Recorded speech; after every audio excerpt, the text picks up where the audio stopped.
Are you ready?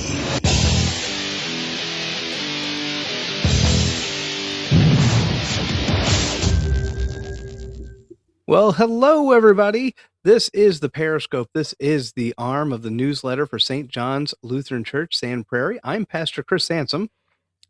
And I'm Casey Doremus, the Creative Worship Director at Our Savior Lutheran. And we are here finally back in the again. It's been a month, I think. You know? Yeah, it has. It's been quite a while. I mean, I hate it when that happens, but the holidays roll around and that's like 2 weeks, if not 3. And and then one other thing pops up, and that happens. We have stuff come up every now and again, and next thing you know, you're looking at a month out. And so it's been a while. I was telling you, like, I published the Saints in the Shadows in the Parishscope, the actual newsletter, and I'm going to do that one tonight, even though technically we're behind here. You should have already celebrated this particular one, and I done messed it up. So. But that's what happens. Again, we get behind. We kind of, get distracted and all that kind of fun and exciting stuff. The big story that's been going on for a week now is this gal up in Minnesota that got shot by an ICE agent. And I for me, it feels like a repeat again. You know what I mean? Like, it just feels like the whole George Floyd and all this other stuff. Yes. People are getting ramped up. They're taking their sides. They're I've seen a lot of literally frame by frame, of this video dissected. To be honest with you, it's not. Again, it's just not very pleasant. From my own perspective, I just don't know if I'm qualified enough to make a good choice, if that makes any sense. I mean, again, emotions aside, trying not to jump to a bunch of conclusions, watching the video, and then, watching even the video from like his perspective and his body cam and everything else. And it's like, man, I don't know. Like, it's, again, do I think it's anything to write about? No, I don't think. I think the riots and all the stuff that, and I don't even know if we can call them riots at this point, but obviously I'm a big fan of peaceful protest, and peaceful protest should be absolutely, it's a wonderful thing. But when the protests become non-peaceful, I think any type of movement is lost to me. If you can't control yourself enough to be peaceful. But again, that being said, like, I feel like everybody out there wants me, not me, but me personally, but wants everybody else to be judge, jury, and executioner. And I don't know, it makes me uncomfortable. I don't know. What are your thoughts? Well, the thing I since I work in social media, I think what I tend to do in these situations is view what everybody's saying and try and just, I don't know, that's what I observe is like, what are people saying and how are they reacting to this stuff? Yeah. And first of all, I'm amazed that, because I had someone online going on a back and forth with me, and one of the things they said is how they're disgusted with one side of the political party, how they're praising this woman being shot. And now, of course, there are definitely people online who say crazy things. That people are not in their right mind. They are behind a screen. They can say whatever they want and they can get away with whatever they want. Absolutely. It's just how it is. But I don't know. I mean, I said to this person, I said, why do you think anybody's happy that this lady is killed? Yeah. Just because someone maybe sees a different side as far as like the agent side of it. Yeah. If they do 100% feel like he was justified in it, it doesn't mean that they also are happy she's dead. They still can feel sorry for that situation, and she had kids, and like that. I'm not happy she's dead, by no means. And that's what I'm amazed with, is how people have this desire to draw a line in the sand for themselves and for everybody else around them. Yeah. They decide, no, you're happy she's dead. I never said that. No one ever said, I haven't seen anybody say that besides no named anonymous people online who are just, go like trolling people and trying to get a reaction. Yeah. But anybody I know is not going around saying they're happy she's dead, and so that's one thing I have really noticed. And also just kind of the way that people tend to have a very reactionary way. And this, since this has been a couple weeks, or a week or whatever, this is something that really hit me, because one of the most reactionary people I've ever known in my whole life was a boss that I had when I was working at the concert venue I worked at. Yeah. And every Monday, he would come into like my office, and it was me. And then for a period of time, there was a guy, his name was Denny, and he ran the Madison Theater in Peoria for years, very, very successfully. They had recruited him and wanted him to basically help them, be successful. Yeah. But they didn't. The sad thing is they never listened to anything he said. Oh, so every Monday, my boss would come in, and it was like, everything about this place has to change. We had a concert this weekend. It did not go well. And that means everything we're doing is wrong. We have to change everything. And he would just rant for like an hour straight about how we have to change everything we're doing. And then he would leave. And what was really great for me as like a young 20-year-old is that Denny would look at me and start explaining to me what was wrong about everything he said, because he's ran a successful venue. Yeah. He knows how to do it. And he's like, you can't just, every time something goes bad, you can't just explode. Yeah. And so that was like in my mind a lot this week, because what I learned from him is like, you have one concert. One of the things he did is he had BB King, and BB King came and they lost a bunch of money. They didn't sell enough tickets. They lost a ton of money with BB King. Mm-hmm. Well, he brought him back again. BB King sold the place out, made a bunch of money, and they brought him back again. He sold the place out, made a bunch of money. My boss, his reaction would have been, BB King's washed up. He's never going to sell enough tickets. He's a waste of time. Yeah. I'm done with him. We're never having him back here. That's how he would react. Yeah.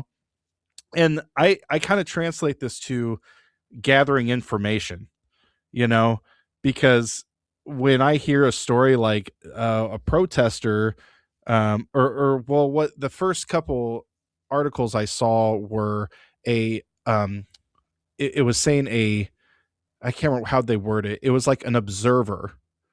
They put it as like they labeled her as an observer, not a protester, as like she was doing anything. Yeah. But they kind of made it sound like, oh, she was just standing off to the side. Yeah. And someone shot her for no reason. Yeah. And when I hear that, my immediate reaction is, wait, that doesn't sound right. Where was she? What happened? And I had somebody who said, what do you mean? And I'm like, what do you mean? What do I mean? Like, they were upset that I was asking a question about the situation. Yeah. And that to me was really eye-opening to me. And what made me think of my boss, how he was so reactionary, is that I've seen so many people who are sharing articles before there was really any actual concrete information or evidence. Yeah. And they were exploding in anger. And it's like, they don't, and you can tell by reading the article that there's really no information. Yeah. It's just like someone got shot. Well, this is the problem with this country, and they, this country, and they're going off and on about it. And it's okay. And it's not that you can't be angry if it upsets you.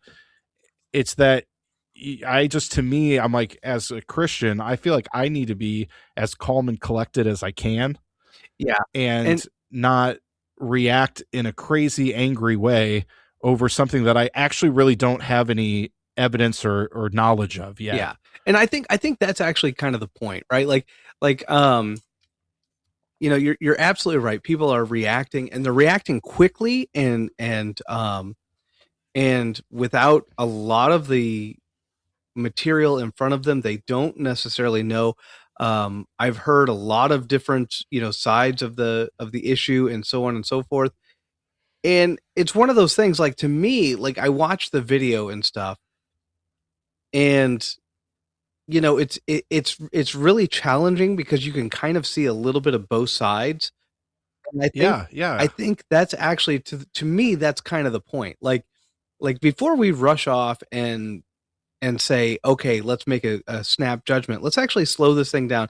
And I don't just mean slow the video down, but I mean like just slow our reaction down and actually think through it. I mean, look, there's bad apples in a city that are going to do things and push officers to the point where they're going to snap and they're going to do something.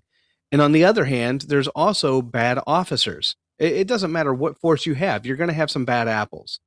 Of course. And so it's like you can't just say an entire city is awful because one person acts wrong, nor can you say an entire police force is the end of the world because one of the police force people, that one of the officers acts wrong. So the question isn't, is ICE a terrible thing, or is Minneapolis a terrible thing? But the real question is in this very specific case, what really happened and kind of where does the blame really lie? And an officer has to make a snap judgment. And they have to make it very, very fast. And so I do think there's probably going to be a little leniency. I honestly, unless I'm missing something, I have a feeling that there's no real formal charges going to be pressed against the ICE officer. And I know a lot of people are going to be upset about that kind of thing. Yeah. But honestly, like, I just think that there's enough wiggle room there to where there probably won't be a lot of charges. But that being said, that doesn't mean I'm saying, oh, the officer was definitely in the right. What I'm actually saying is, like, just watching through the videos, to me, it seems like it's not that clear. It seems like he almost overreacted, but he reacted to a perceived and maybe a real threat.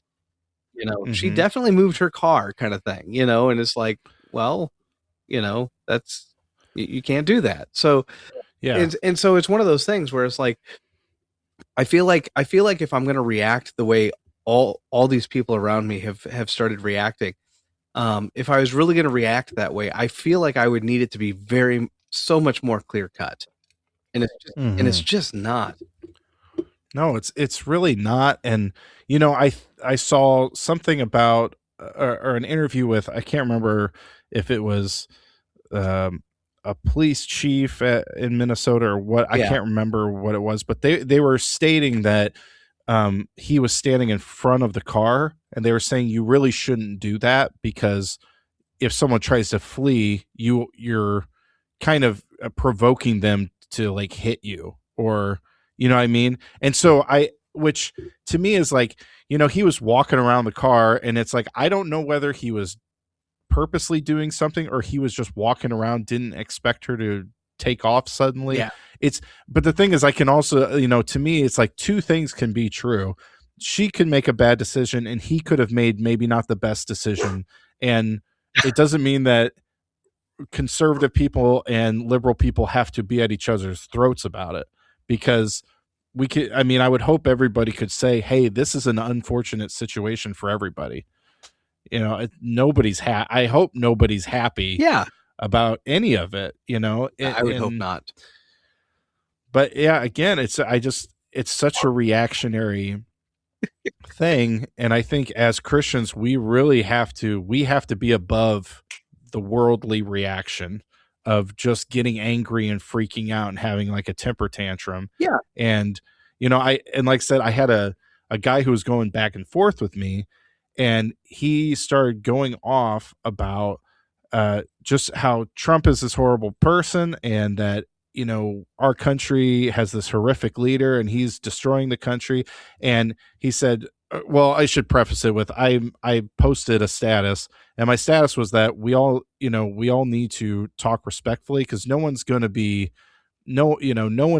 to react well or have their mind changed when you're cursing and calling people names. Yeah. In your statements. And that's all. And really what I was trying to say is that social media in general, we have the power to change social media and make it what we want it to be.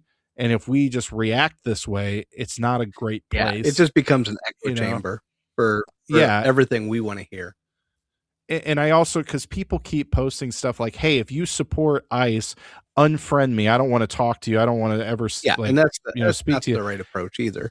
And yeah, and to me, it's like, well, if you just want to have everybody around you tell you you're right, to me, that's a really dangerous place to put yourself mentally, Yeah, because you can do whatever you want. You can be as extreme and over the top as you want, and people are going to keep telling you you're doing the right thing. And that's not good. yeah, You need to have some sort of reality check in there. yeah, And so having a balanced group of people to me is a much better thing. So anyway, that was my status. And it was really, I did not post anything about who to blame sure, or sure. any side. It was not about Republican or Democrat, but this guy immediately went on the attack towards conservatives.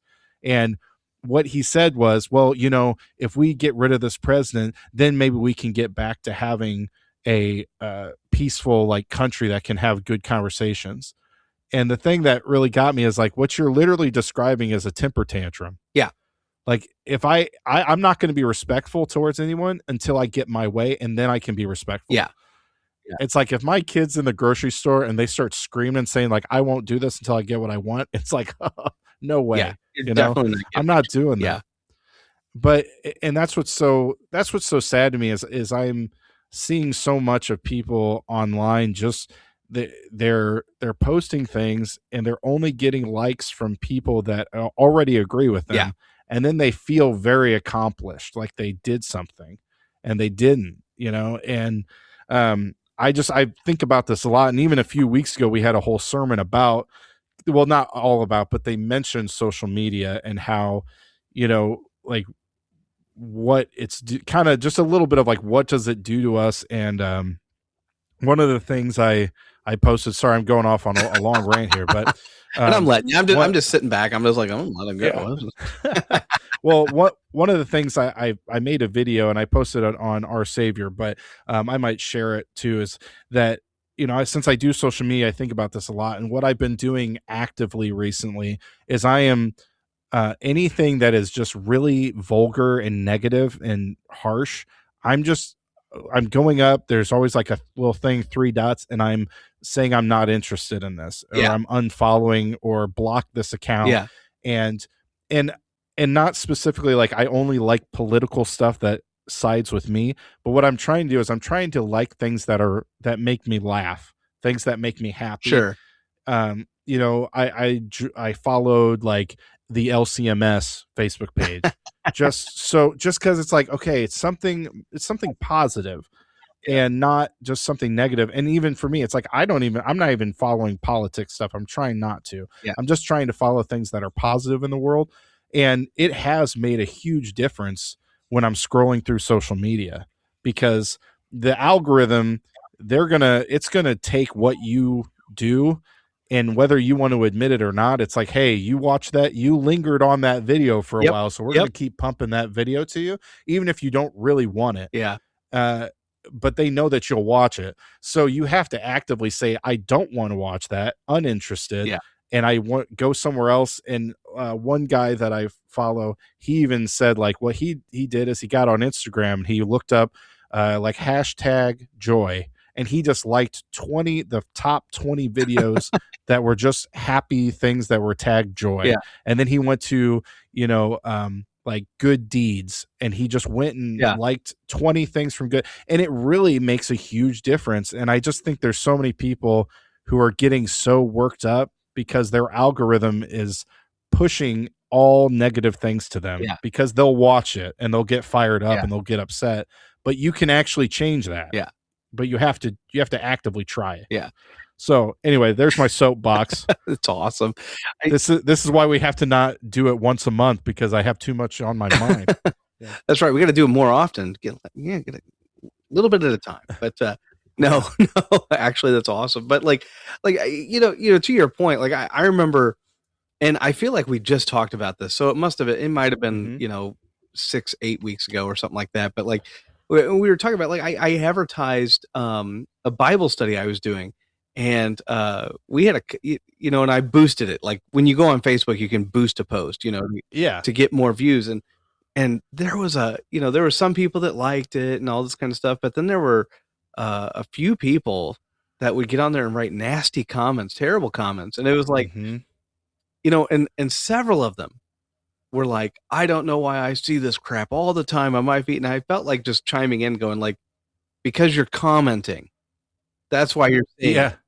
You're Yeah, it is. interacting with my post. And Facebook, it can't, it's not going to go and read all your posts and see whether it was a good vibe or a bad vibe. Like, they're just saying there's a vibe.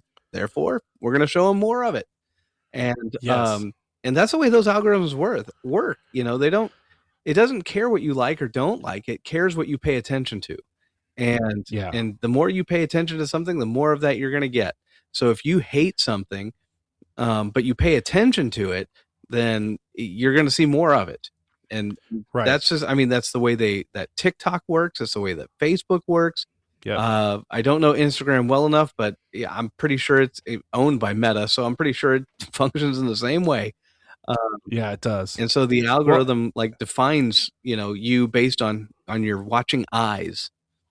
Yes. Well, and I know it's not a physical space, but like anything, your house or anywhere you're at, you need to clean it every so often. Yeah. It really is, because it's kind of like social media to me is if you never actively, because I'm someone, I don't like any videos. I just scroll. Yeah. And I'm at the point where anything that's funny, something I like it. And I don't necessarily love doing that, but it's because it helps my algorithm. Yeah. And it cleans it. So that's what That's a good tip. realizing. Yeah, it's like you really do have to actively clean your social media to make, if you want to be happy. Because it's like, if you scroll past something that's just dirty and garbage, and it's not healthy for you, and you just scroll right past it, but you lingered on it for a while, it's still there. Yeah. And you eventually have this social media that's like a hoarder's house. It's just everything coming up is stuff that upsets you, makes you angry, things that maybe it's stuff you agree with, but it just gets you upset. And yeah, so I encourage people. So I've been thinking about this a lot recently. I can tell. Because I do it for a job, and I do my YouTube channel, and it's just, people are really struggling with mental health when it comes to like being on social media. And I think it's because no one cleans their social media or actively works on it. So, well, I would say, in the grand scheme of social media, that is one variable among many. Yes. But that is definitely a variable. Like, when you start getting into mental health and human beings, there's a lot of different factors that go into even like human interaction. You can go without human interaction for a very long time, but there is something to be said about having human interaction. And what social media has done is it has limited people's social interaction to the point where they think they are getting the same thing by just getting on a screen. And even if you had an identical conversation, an identical everything, it's still not the same as physically being present, being by, people. And, you can get into, the difference between being on a screen versus physically seeing somebody, being able to read their body language, using all those skills, if you're really close to somebody, being even sitting next to them, or even a hug goes a long way in terms of mental health and all this and people are devoid of a lot of these things. So, and then you add that algorithm piece on top of it, and it's just a and that's, again, these are all just variables. Like, there's so much more that can be talked about in that. Yeah. Well, and people, it's also, if you view people profiles as not real people. Oh yeah, for sure. Some people are like, well, of course I don't do that. Well, some people you really do sometimes. You kind of just view them as like, this thing on the internet, you say something nasty and then like it's gone forever. You don't have to worry about it. Because I had someone else comment on my message that was like, no one on social media ever is going to have a meaningful conversation. So there's no point to even try. Yeah. And which to me is kind of like, okay, so you're just saying you can say whatever you want, be as horrible as you want, and it's okay. Yeah. Because it doesn't matter. But honestly, I disagree with that, because I've been doing my YouTube channel for a long time, and it's a silly YouTube channel about Power Rangers, but there's a couple people that they comment on every one of my videos. One of the guys, his name is James Stone, and he comments, and he's been commenting for the last several years.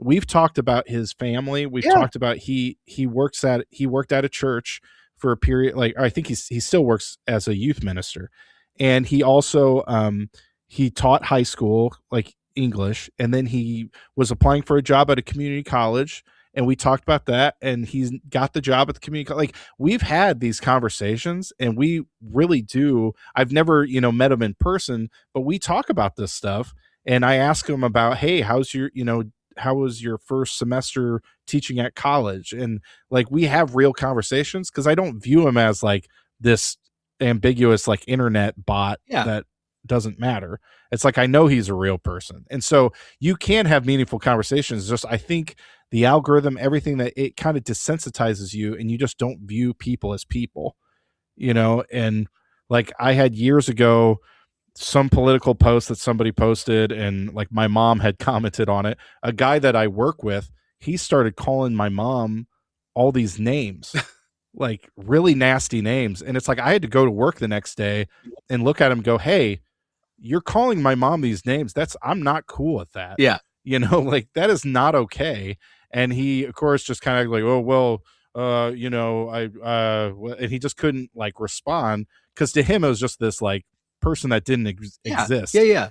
And it's like, that's my mom, you're being, and it's like, and he just, I used to really enjoy being around him. And ever since then, it's like, I just can't, because it's like, it just showed this whole different side of him that was like, man, you're not a very nice person when you think you can get away with it. Yeah.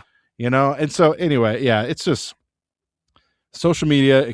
It's something to try to keep healthy for yourself. That's right. That's right. And that's the message. Keep the social media healthy. Yeah. All right. We're gonna let's move on to the next section. Yeah. We got a lot to get to. We got a lot. We do. We have a lot to get to. But honestly, that is one of those things where maybe we should come back to that at some point, because I mean, there is a lot to talk about. Like, even us, we just hit on, you hit on the reactionary, standpoint and negativity, and how to make it a little bit more positive. I hit on more of the social interaction in terms of being physically present. But honestly, like I said, there's so many variables that you could talk about, and we're just, that's just the tip of the iceberg. So maybe that's something that we'll come back to at some point. So, all right. So I got some questions. Somebody called in. They called in. I'll give you the phone number after this session. After this segment, we'll give you anyway. But I had some questions, and the questions deal with the fact that God makes us in his image. It's in Genesis 1 verse 26, and is it 27 too? No, 26 and 27. Then God said, "Let us make man in our image, after our likeness, and let them have dominion over the fish of the sea, and over the birds of the heavens, and over the livestock, and over all the earth, and over every creeping thing that creeps on the earth." So God created man in his own image. In the image of God, he created him. Male and female, he created them. All right. So the questions, and there's 5 questions total. But they all seem to kind of hover around this image, this divine image. Now, the Latin phrase, it's a famous Latin phrase. What we're talking about here is called the Imago Dei. And the Imago Dei is the divine image, or the image of God. What does that mean? And how has it been impacted? What has been lost? And one of the questions deals with, like, well, did it change after the flood? Did it change after, after Jesus came to earth and died and rose again? Did it change then? And the answer is, it has changed, and yet it hasn't. So let me explain. The Imago Dei is the fact that God made us in his own image. That does not mean that God looks like a Homo sapien, that, he has like brown hair, brown eyes. Although, Jesus Actually, Jesus probably had black hair. But anyway, he probably looked more or less Middle Eastern. But the question is still the same, like, right? Like what does it mean that God made us in his own image? Does that mean that like God had arms and legs and toes and fingers and stuff like that? Or does it mean something else? And the real key to understanding this is the fact that if you follow the flow of the verse, it kind of goes right through. And so, God said, let us make man in our own image after our own likeness. And then right after that, what does he say? And let them have dominion over the fish of the sea and over the birds of the heavens and over the livestock and over all the earth and over every creeping thing that creeps on the ground. So it seems that that the Imago Dei has something to do with this aspect of dominion. Now, in the Middle Ages, they would have said that the Imago Dei was just with this rational thought, like the ability to have some kind of rational or cognizant thought. That's what the Imago Dei was. But there's a little bit more to it than that. There's a little bit more to it because obviously it has more to do than just with that. It has more to do than just with the idea of just some kind of cognizance, I guess. So to put it to you, in Lutheran frameworks, we would say it has more to do. Well, I shouldn't say more to do, but it has to do with the fact that God is making us in his own character. There's certain fundamentals that God has imbued upon us in a sense. Not just rational capacities, although that's part of it. But we might also talk about justice, goodness, all of these kind of things, those are all kind of part of that Imago Dei. Now, as we look at that, and again, I'm kind of summarizing very quickly. There's entire books on this topic, so bear with my short-sighted and short-winded little descriptions here. But with the fall, some of this was lost. Think about this. Like, God made us in his image, and then all of a sudden God lets us have dominion. And so, it kind of goes back to, man loves to kind of have, in essence, a kind of dominion over creation, over creatures. And that's actually part of the way we were wired. It's part of the way we were designed. We sometimes call dogs man's best friend. And, this kind of goes along with that. But at the same time, like with the fall of mankind, we lost some of that image. We don't just do goodness. We're sometimes, we're self-interested. We don't do what is good and righteous. And a lot of times in fact, most of the time we do, that which is not righteous. And sometimes we kind of twist it around and try to make it seem like it's righteous, but rarely do we truly do things for the glory of God. And so we've certainly lost a huge part of that. And not only that, but even this idea of dominion. I love, reading through Pieper right before we got this, right before we got on air, and I was like kind of looking through Pieper. Now, I should say this. For those of you that don't know who Pieper is, Francis Pieper was a dogmatician in the early 1900s, and his dogmatics books are usually what most, at least LCMS seminarians use for their dogmatics. Okay. So Pieper has 4 volumes, but the last volume is just an index. So there's 3 big volumes. But I was kind of reading through this, right after this, and of course, Pieper makes a big reference to the idea of having dominion, but it also talks about how, with that being lost, imagine what it was like before the fall, where man would have had a certain sense of dominion over the creation. And sure enough, Adam is what? He's out there naming animals. He's out there doing his job, having dominion over the animals. But nowadays, look at us. We struggle with it. Okay, so every now and again you can find somebody who's really, really good and gifted at it. But for a lot of us, it's a struggle, and even for the people that are really really gifted at it, it's not like they can control all animals or control all nature. We can't.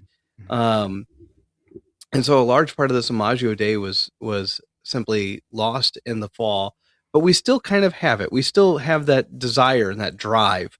Um, Again, I brought up dogs earlier. I have 2 dogs. In fact, you heard one of them earlier, maybe. She was barking at something. I don't even know what, but anyway, she's right next to me right now. And, and I love having dogs. We have 2. We have Iris and Fern, great dogs, and their ears both just perked up. That's okay.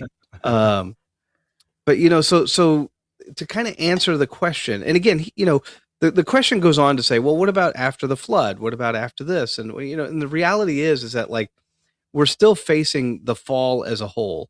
It's not like we were fallen creation and then the flood happens and now we're less or more fallen.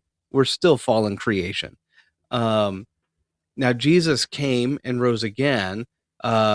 He came in the incarnation in a lot of ways to fix the sin of Adam, to kind of recreate us. And in that regard, it does kind of change a little bit, in that we have the new creation found in Christ Jesus that we have through our baptisms, being baptized into the very death of Christ and having new life in Christ, that new creation, that new birth in water and word. And so there is kind of an element of dare I say, an inbreaking of the kingdom of God. But at the same time, we've still lost a lot, and we will not see the fullness of the Imago Day and the return of the Imago Day until, until after the end of days, so to speak, the eschatological coming of Christ Jesus and the new heavens and the new earth. Now, there was a question, further question, I guess I should say, over whether or not, like, the new heavens and the new earth will be like kind of like the Garden of Eden. And yes, the answer to that is yes.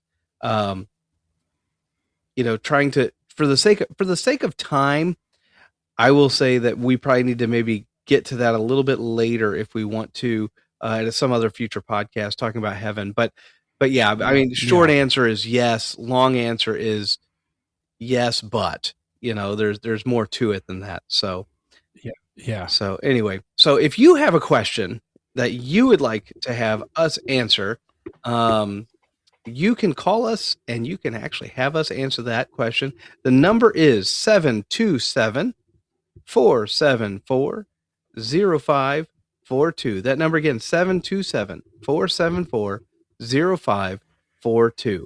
And if you were the one that asked this question and you don't like the answer, or you want more on a particular question, feel free to call in, just ask follow-up questions. I'm sure we can kind of dig into it a little bit more. But for tonight, I think we'll wait. We'll wait. So, all right. Okay. So with that, we can move on to our next segment. Sounds good. Welcome now to Saints in the Shadows. Hear the stories of the saints. Learn about things you never knew. See if you can figure out who the saint is before the end. All right. As I mentioned before, this is going to be one that we should have celebrated already, but we did not. So, I'm going to tell you a story about a saint, or in today's case, multiple saints from our Christian history. We do not worship saints, but we do recognize people that have lived great lives of faith that came before us. However, being inspired by people that I like to listen to, I've written this in the form of a mystery. See if you can figure it out, who the saint or the saints are, before the story ends. A doctor, a philosopher, and a poet walk into a bar. Okay, well, maybe not a bar, but a town anyway. It sounds like the start of a joke. It sounds like we should be waiting for the punchline, but we're not. For this is no joke. The doctor had eyes like coal that smoldered as he looked out upon his city, his state, his country, and saw it crumbling down. what to do. What can be done? Should he get into politics? Should he become a lawyer and find ways to bring pain upon those who have done this, if possible? Out of all these things, he did none of the above. Instead, he chose a life of a monastic, living, but even that was in shambles, even that was in disarray. And so this doctor set about to correct that, to set up and better define rules to make it orderly and livable. In the end, he has the title, at least to me, as the doctor. Not because he was a doctor per se, but because he set his heart and mind on healing. He gave to the poor, he helped those in need, he built hospitals and paved the way for a lot of care ministry. But the doctor had a younger brother. Now, his brother was no doctor. He was more of a philosopher. He wanted to understand how things worked, but he also wanted to respect those mysteries which could not be understood. His musings and thoughts impacted the world and still impact us today. As the entire government around him began to crumble, as some not so good thoughts began to take charge, he was able to put into words to articulate true Christian belief. He did this in a way that both explained some things, but did not explain others, that left it a mystery and in the hands of God. Both the doctor and the philosopher had a friend, a good friend, who was a poet. He loved words, great, big, meaningful words. He was gifted at them. He was good at them. However, he never wanted a life of fame and fortune. The world around him seemed to have other plans, and yet this poet would not have it. They tried to prop him up. They tried to make him the most powerful preacher and orator of his day. And for a while it seemed to work. His words shook the land, and yet, fearing his own pride, he quietly left for a life of solitude. 3 men, 2 brothers and a friend, at the beginning of the fall of the Roman Empire in Constantinople, where Arianism, the belief that Jesus was not fully God, was beginning to make a resurgence, and yet it was combated by 3 men. At times, they are known as the Cappadocian Fathers, but you might know them by their other names. The doctor went by Basil, at times called Basil the Great, who set the stage for how the church views hospitality to this day. Or maybe you recognize the philosopher, Basil's little brother, Gregory of Nyssa, who wrote some additions to the Nicene Creed that were ratified and adopted at the Council of Constantinople in 381. Words that we still say to this day. Or maybe, just maybe, you know the poet, Gregory of Nazianzus, who was made the bishop of Constantinople, whose preaching stopped the flow of Arianism and quite literally shook the empire. However, this poet left quietly for fear that he would get so big he would be prideful. While not often celebrated in the Western churches, it is celebrated. I shouldn't say that. It is celebrated, but not always in the Western churches. These 3 men are oftentimes held up in the Eastern churches. In Lutheran circles, we commemorate them on January 10th. So take some time, read the Nicene Creed, have a dish with the doctor's namesake herb, basil. Maybe have a pesto. Pesto is delicious. Have a drink, maybe a cocktail, something like a mojito or something that feature mint, but also a little hint of basil. And remember these 3 men, the Cappadocian Fathers. All right. So there you go. Very nice. Yeah. I can see why you wanted to still do that one. I had to do that one. That was a good one, yeah. Yeah. So anyway, so there you go. The Cappadocian Fathers. And that's it. I guess. Here, let me exit music.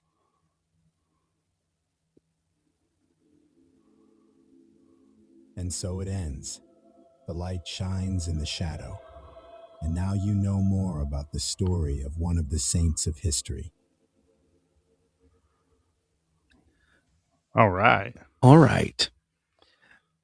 So there that is. Now, I would say we should do lectionary loop next, which is usually our next bit. But I'll be honest, we're doing something over at the church. We're doing the Red Letter Challenge. Now, we did this last year, and we're doing it again this year.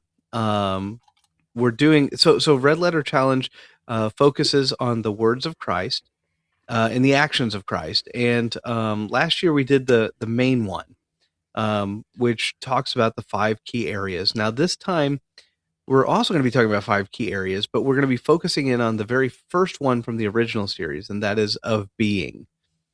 And so that's what we're focusing in on. Now, as we focus in on that, our sermon series is going to be more or less reflective on that. And in fact, even the Sunday school stuff. So this coming week, we're going to be talking about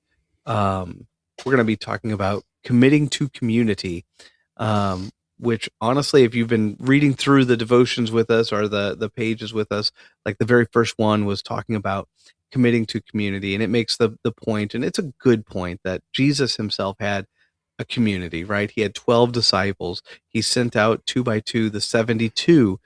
He appeared to 500. So, Jesus had a community that he surrounded himself with. And the big questions that we're asking this week is, I shouldn't say this week, but the big questions that we're going to be asking on Sunday moving forward as we focus in on that particular point, again, has to do with the idea of like, who is your community?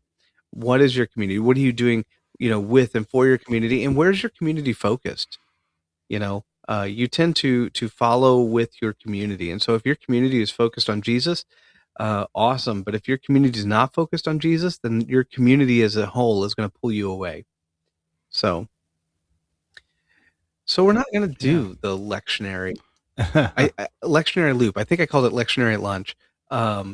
Yeah. And that's because that was what we did at seminary. We'd sit down with the Greek text and we would read the lectionary for the coming week. So good times. Gosh, just a bunch of theological nerds sitting at the lunch table. So if you don't laugh, then that makes me sound really mean. You hurt my feelings. I meant it as a joke, and then you didn't react, and it's like, man, that sounded awful. No. Oh, okay. I purposely paused. Oh, I'm glad that you guys were nerds. That's a positive thing for anybody listening. Yeah. You really want your ministers to have been really into that, It does help. Yeah. I would say so. All right. Well, there you go. Okay. So, now that my heart has stopped a beat. Okay. All right. Well, I mean, see here, we rush, and now we get to the end, and it's like we're going to end up ending early, but that's just par for the course. I guess we're going to have to dig into the Imago Dei stuff next time. Yeah. So, all right. Well, let's move on then to our last segment, probably. All right. Are we ready for church chatter? Oh, we got it. All right. There we go. There it is. All right. Well, as I mentioned already, we're doing the Red Letter Challenge at church. And so it's pretty exciting. We just started it this past Sunday. It's already been a lot of fun. You can already see it's an exciting thing. It really is. So anyway, so that's kind of honestly, that's the big deal that's going on.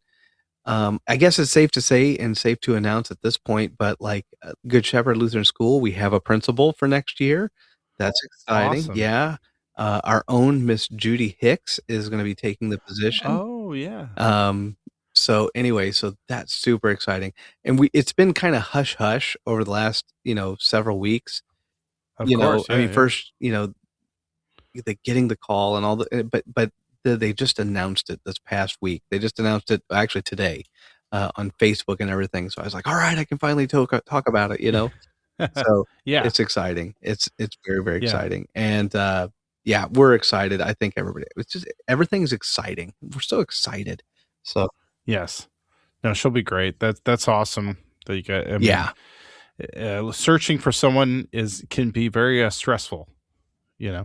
So absolutely. So honestly, those are like the big things going on around us. And I'm trying to think if there's anything else. Yeah. I'm trying to think. I mean, so I know, I guess I should say this. We do have a voters meeting coming up at the end of the month, and that also means our chili cook-off. Oh, nice. Yep, that's right. Chili cook-off. Chili cook-off. It's usually put on by the youth group, but I have had a couple people ask, and so I think I might open it up for anybody that just wants to bring some chili and compete. I mean, yeah, I don't know. The more the merrier, right? So yeah, I mean, you can never have too much chili. Exactly. And they're good chilies too. I mean, that's always a thing. Yeah. Like I always make like a kind of a bland chili on purpose. Just I think it's because I've had kids too long. Oh yeah. It's too spicy. So anyway. Right, I get exactly what you mean. Yeah. So I always make kind of a bland chili, and so I like, because I like a good spicy chili, to be honest. But I know that I do too. If I made one, I'd be the only one in the house who'd eat it. Yeah. So yeah. There's some people in our church, actually one gal in particular, who puts like pork sausage in with it when she makes it. Yeah. And it's so good. I think it's like an Italian sausage even. Yeah. Oh yeah. Sounds great. It does, doesn't it? It really, really does. I need to convince her to bring a pot of that. That's what we need. I need to convince our Savior to do a chili cook-off. Yeah, well, fair enough. Sounds amazing. Yeah. Who doesn't like a good chili cook-off? So yeah, we have voters meeting coming up. We have that coming up. So yeah, that's kind of what's going on. What's going on in your neck of the woods? Well, we got we just got done with Christmas. As you know, that's always I hate to say recovering, but it feels like it's such a busy time just because it's a whole different set of music. And so it really feels like you're just like starting from ground zero almost. So that's done. But we have a pastor who we have a call out to that came and visited last week or on the 4th. Yeah. I think whatever that week. So fingers crossed. No word right now. Yeah, fingers crossed. Feel pretty good about them. So we'll see. We'll see what happens. But yeah, we'll see what happens. So we're just waiting. You guys, and that's about it. Right, because you guys been vacant for what, like 4 or 5 years now, right? Yeah, technically it's been 5. We've had an interim pastor during that time, though, which I don't know what exactly that specifies as, because there was a period of time where like we weren't sending out calls because we had our interim pastor who was helping the church kind of go through a hard time and dealing with the all that. And so I don't know how many years they've been actively looking, because I know for a while there we were going through that. Yeah. So, but 5 years as far as having a head pastor. Yeah. Okay. Well, good. Like I said, fingers crossed. Hope it works out. So, all right. Well, anything else?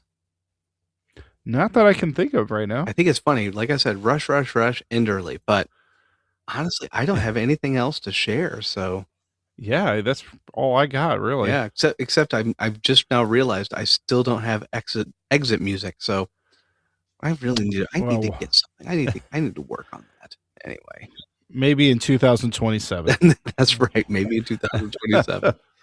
All right, everybody. Well, you have a great day, evening, morning, whatever it happens to be. Thank you so much for tuning in and listening. God's blessings. Bye.